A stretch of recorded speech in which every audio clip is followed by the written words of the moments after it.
बांग्लादेश में जो कुछ भी हुआ है শেখ হাসিনা ভারতে পালিয়ে যাওয়ার পর এই প্রথম বাংলাদেশ পরিস্থিতি নিয়ে প্রকাশ্যে মুখ খুললেন ভারতের প্রধানমন্ত্রী নরেন্দ্র মোদী।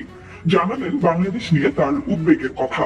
उसको लेकर पड़ोसी देश के नाते নরেন্দ্র মোদীর ভাষ্য, বাংলাদেশের সার্বিক পরিস্থিতি বিশেষত হিন্দু এবং অন্যান্য অমুসলিম নাগরিকদের নিরাপত্তা নিয়ে উদ্বিগ্ন ভারতের 140 কোটি মানুষ। शांति के प्रति हमारा कमिटमेंट है। আজ 15 আগস্ট ভারতের স্বাধীনতা দিবস।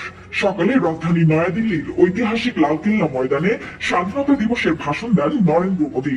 সেই ভাষণে তিনি বলেন, 140 কোটি ভারতীয় আজ বাংলাদেশের হিন্দু ও অন্যান্য সংখ্যালঘু অমুসলিম নাগরিকদের নিরাপত্তা নিয়ে উদ্বিগ্ন। এরপর মোদী বলেন, ভারত সবসময় বাংলাদেশের উন্নয়নের শুভাকাঙ্ক্ষী। আমরা আশা করছি বাংলাদেশে শিগগিরই স্বাভাবিক অবস্থা ফিরে আসবে। ভারত চায় বাংলাদেশের সব হিন্দু ও অন্যান্য সংখ্যালঘু অমুসলিম নাগরিকদের নিরাপত্তা যেন নিশ্চিত হয়। शांति के मार्ग पर चले। শিক্ষার্থী জনতার টানা 1 মাসের আন্দোলনের মুখে গত 5 আগস্ট দেশ ছাড়তে বাধ্য হন শেখ হাসিনা। বর্তমানে ভারতের রাজধানী নয়াদিল্লিতে অবস্থান করছেন তিনি। জানা গেছে আপাতত সেখানেই থাকবেন তিনি।